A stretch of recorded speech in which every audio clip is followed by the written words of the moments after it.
राज्यातील सर्व शेतकऱ्यांसाठी आज दिवसभरातील अतिशय महत्त्वाच्या झटपट ठळक बातम्या व शेतकऱ्यांसाठी अतिशय महत्त्वाची अपडेट समोर आली असून आता शेतकऱ्यांच्या खात्यावरती पैसे जमा होणार आहेत। सर्व काही बातम्या बघायला मिळणार आहेत। फक्त व्हिडिओला शेवटपर्यंत पाहत चला। मोठी बातमी, 30 जून पूर्वी शेतकऱ्यांना सरसकट कर्जमाफी। कृषी मंत्र्यांची घोषणा। राज्य सरकारने केलेल्या घोषणेप्रमाणे 30 जून 2024 पर्यंत कर्जमाफी होणार। अतृष्टीचे 178 कोटी रुपये झाले शेतकऱ्यांच्या खात्यावरती जमा। वर्धा जिल्ह्यातील शेतकऱ्यांना दिलासा। अजून कोणत्या जिल्ह्यामध्ये पैसे जमा होणार पुढे बघूया। खताच्या आयातीमध्ये यंदा 76% वाढ। खर्च विक्रमी $18 अब्ज वरती। यंदाच्या चांगल्या पावसामुळे रब्बी पीक क्षेत्रामध्ये वाढ झाली असून यामुळे हिवाळी पिकांसाठी खतांची मागणी वाढली आहे। ऑनलाईन कीटकनाशक विक्रीवरती नियंत्रण हवे। उत्पादक संघटना क्रॉप लाईफची केंद्र सरकारकडे मागणी। ऑनलाईन कीटकनाशक विक्रीवरती नियंत्रण असणे अत्यंत आवश्यक आहे। ऑनलाईन कीटकनाशक विक्रीवरती नियंत्रणासाठी आता उत्पादक संघटना क्रॉप लाईफने केंद्र सरकारकडे मागणी केली असल्याचं बघायला मिळत आहे। नमो शेतकरी योजनेच्या हप्त्याची चातकाप्रमाणे वाट बघत असलेल्या राज्यभरातील सर्व शेतकऱ्यांसाठी अतिशय महत्त्वाची बातमी समोर आली असून आता शेतकऱ्यांच्या बँकेच्या खात्यावरती नमो शेतकरी योजनेचा 8वा हप्ता हा वितरित केला जाणार आहे। नेमका नमो शेतकरी योजनेचा 8वा हप्ता कधी आणि किती वाजेपर्यंत जमा होणार पुढे बघूया। 7 लाख कापूस गाठींचे उत्पादन। खानदेशामध्ये कमी उत्पादनामुळे रुईबाबतचे उद्दिष्ट दूर। खानदेशामध्ये यंदा कापसाचे उत्पादन कमी असल्यामुळे 22 लाख कापूस गाठींचे उद्दिष्ट पूर्ण होणार नसल्याची स्थिती सध्या बघायला मिळत आहे। खुल्या बाजारातील कापूस दरामध्ये सुधारणा। परभणी हिंगोली जिल्ह्यातील परिस्थिती। CCIच्या खरेदीला ब्रेक। सध्या जर बघायला गेलं तर आता खुल्या बाजारामध्ये कापसाच्या दरामध्ये सुधारणा होत असल्यामुळे शेतकऱ्यांना काहीसा दिलासा। किमान तापमानामध्ये चढ उतार शक्य। किमान तापमानामध्ये वाढ झाल्यामुळे राज्यामध्ये आता गारठा कमी होत असल्याचे चित्र बघायला मिळत आहे। बीड जिल्ह्यामध्ये नरेगाच्या कामामध्ये कोट्यावधींचा घोटाळा उघडीस। केस नंतर आता या घोटाळ्याचे लोण गेवराईमध्ये देखील घोंगावत असल्याचे चित्र आहे। राज्यातील 29 महापालिकांच्या महापौर पदासाठी आरक्षण जाहीर। मराठवाड्यातील 5 पैकी 4 महापालिकांमध्ये महिला महापौर। मुंबईसह नवी मुंबई आणि पुण्यामध्ये देखील महिला राज। लाडक्या बहिणींच्या पडताळणीसाठी अंगणवाडी सेविकांचा स्पष्ट नकार। लाडकी बहीण योजनेच्या लाभार्थ्यांची आता प्रत्यक्ष पडताळणी केली जाणार आहे। दरम्यान आता अंगणवाडी सेविकांनी घरोघरी जाऊन पडताळणी करण्यासाठी नकार दिला असल्याची माहिती समोर आली आहे। भारत बनणार जगातील सर्वात मोठी अर्थव्यवस्था। भारत देश आता लवकरच जगातील सर्वात मोठी 1 क्रमांकाची अर्थव्यवस्था बनू शकते।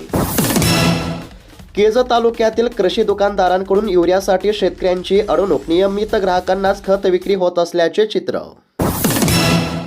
बदलत्या वातावरणाचा पिकांवरती परिणाम। अनेक रोगांचा प्रादुर्भाव। शेतकऱ्यांचा खर्च वाढला। सध्या जर बघायला गेलं तर अनेक पिकांवरती आता रोगांचा प्रादुर्भाव। शेतकरी संकटात।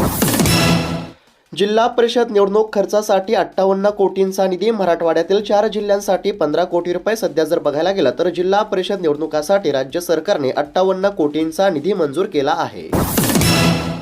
अर्थसंकल्पामध्ये कृषी क्षेत्राकरिताची आर्थिक तरतूद वाढवण्याचा आग्रह। संसदीय स्थायी समितीची शिफारस बघायला मिळत आहे। सध्या जर बघायला गेलं तर देशाचा अर्थसंकल्प आता लवकरच असून या अर्थसंकल्पामध्ये शेतकऱ्यांसाठी आता कोणकोणत्या घोषणा होणार हे देखील पाहण्यासारखे आहे। आमच्याकडे काहीच नाही, सगळं कागदावरच। जिल्हा परिषद शाळेतील चिमुकलीने थेट अजित पवारांना लिहिलं हृदयद्रावक पत्र।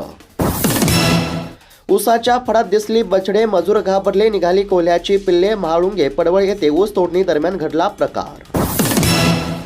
शेतकरी नफ्यातच जाऊ नये हेच सध्याचे शासकीय धोरण। अंतुरा येथील शेतकरी संवादामध्ये लोकनायक पोहरे यांचे प्रतिपादन। नव्या रोजगार हमी योजनेविरोधामध्ये गरिबांनी एकत्र यावे। विरोधी पक्षनेते राहुल गांधी यांनी केले नागरिकांना आव्हान।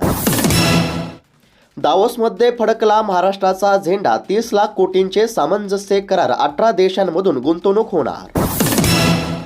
राज्यातील 26,544 ग्रामपंचायती मालामाल। ग्रामविकास विभागाकडून 166 कोटींचा निधी वितरित। अहिल्यानगर जिल्ह्यामध्ये 1 लाखाहून अधिक लाडक्या बहिणींची अडचण। EKYC प्रक्रियेमध्ये भरली गेली होती चुकीची माहिती। EKYC मुळे अडचण। 3 आठवड्यांमध्ये 1450 रुपयांनी कोसळले कांद्याचे दर. उत्पादन खर्च देखील निघेना. सातत्याने दरामध्ये घसरण होत असल्यामुळे आता शेतकरी अडचणीमध्ये सापडले आहेत. सध्या जर बघायला गेलं तर 3 आठवड्यामध्ये कांद्याच्या दरामध्ये 1450 रुपयांनी घसरण झाली असून शेतकऱ्यांना चिंता. शेतकऱ्यांकडील कापूस संपल्यावरती दरामध्ये सुधारणा. कापूस उत्पादनातील घट, बाजारातील कमी आवक आणि जागतिक पातळीवरती घडामोडींबरोबरच सीसीआयने कापसाची विक्री सुरू केल्यामुळे कापसाच्या भावामध्ये काही दिवसांमध्ये मोठी वाढ झाली असल्याचं बघायला मिळत आहे. याचा फायदा शेतकऱ्यांपेक्षा व्यापाऱ्यांनाच होत आहे. रब्बीतील पेरणी 652 लाख हेक्टरवरती. देशामध्ये गव्हाच्या क्षेत्रामध्ये झाली 6 लाख हेक्टरने वाढ. सूक्ष्म सिंचनाचे अनुदान मिळणार कधी? शेतकऱ्यांना प्रश्न. खानदेशामध्ये सूक्ष्म सिंचनाचे मोठे अनुदान रखडले. शेतकऱ्यांना अनुदानाची प्रतीक्षा. मुंबई महापौर पदासाठी शिंदेंनी ठाकरेंना पाठिंबा द्यावा. भास्कर जाधवांचे एकनाथ शिंदे यांना साथ. मुंबईच्या महापौर पदासाठी एकनाथ शिंदे यांनी उद्धव ठाकरे यांना पाठिंबा द्यावा. आमदार भास्कर जाधव यांचे वक्तव्य. शेतकरी अद्याप देखील नुकसान भरपाईच्या प्रतीक्षेमध्ये. गोंदिया जिल्ह्याची अपडेट बघायला मिळत आहे. गोंदिया जिल्ह्यातील शेतकऱ्यांसाठी राज्य सरकारने 78 कोटी रुपयांचा निधी मंजूर केला होता, परंतु केवळ 43,000 शेतकऱ्यांच्या खात्यावरती पैसे जमा झाले असून अद्याप देखील 89,000 शेतकऱ्यांच्या खात्यावरती पैसे जमा झाले नसल्याचे चित्र असल्यामुळे राज्य सरकारच्या माध्यमातून शेतकऱ्यांना ई-केवायसी करण्याचे आवाहन करण्यामध्ये येत आहे. शेतकरी मित्रांनो, तुमच्या बँकेच्या खात्यावरती पैसे जमा झाले का? जर जमा झाले नसतील तर तुमचा जिल्हा कोणता आहे? कमेंटच्या माध्यमातून नक्की कळवा. सध्या जर बघायला गेलं तर सरकारच्या माध्यमातून शेतकऱ्यांना ई-केवायसी करण्याचे आवाहन करण्यामध्ये येत आहे, कारण की ई-केवायसी अभावी बऱ्याच शेतकऱ्यांच्या खात्यावरती 1 रुपया सुद्धा जमा झाला नसल्यामुळे ई-केवायसी करणे आवश्यक आहे.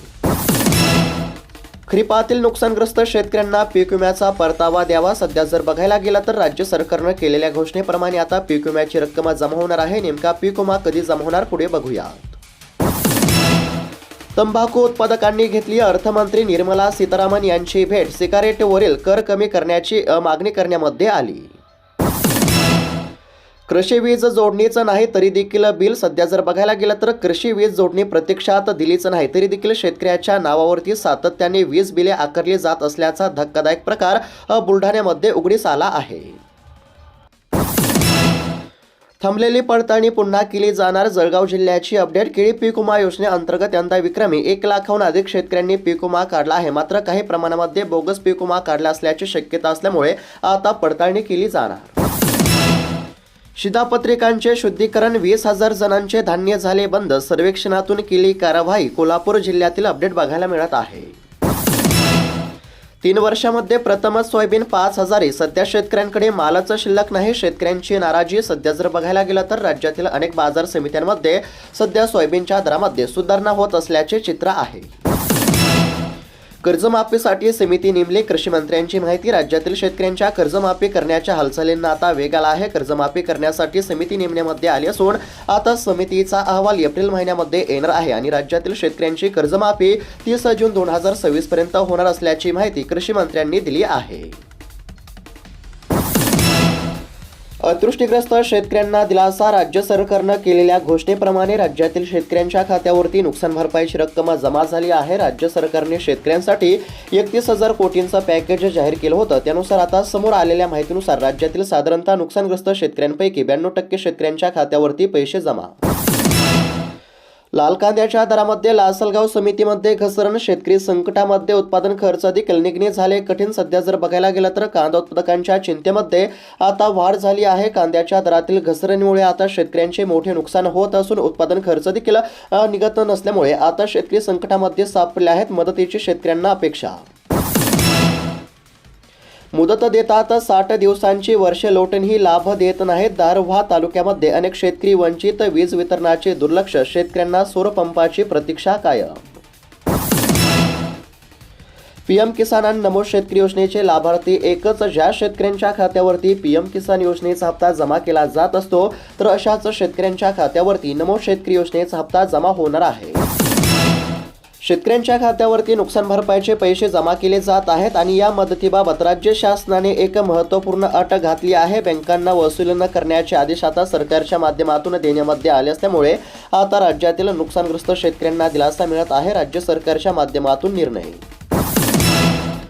राज्यभरातील सर्व शेतकऱ्यांसाठी अतिशय महत्त्वाची बातमी. खास करून जे शेतकरी नमो शेतकरी योजनेचे लाभार्थी असतील तर अशा सर्व शेतकऱ्यांसाठी अतिशय महत्त्वाची बातमी समोर आली असून ज्या शेतकऱ्यांनी ई-केवायसी केली नसेल तर अशांनी ई-केवायसी करा. ज्या शेतकऱ्यांचे आधार कार्ड बँकेच्या खात्याशी लिंक नसेल तर अशांनी आधार कार्ड बँकेच्या खात्याशी लिंक करा. ज्या शेतकऱ्यांचे जमिनीची नोंद पोर्टलवरती अपडेट नसेल तर अशांनी अपडेट करून घ्यावी आणि ज्या शेतकऱ्यांचे खाते बंद असेल तर अशा शेतकऱ्यांनी खाते सुरू करावे, कारण की आता नमो शेतकरी योजनेचा 8वा हप्ता जमा होणार आहे.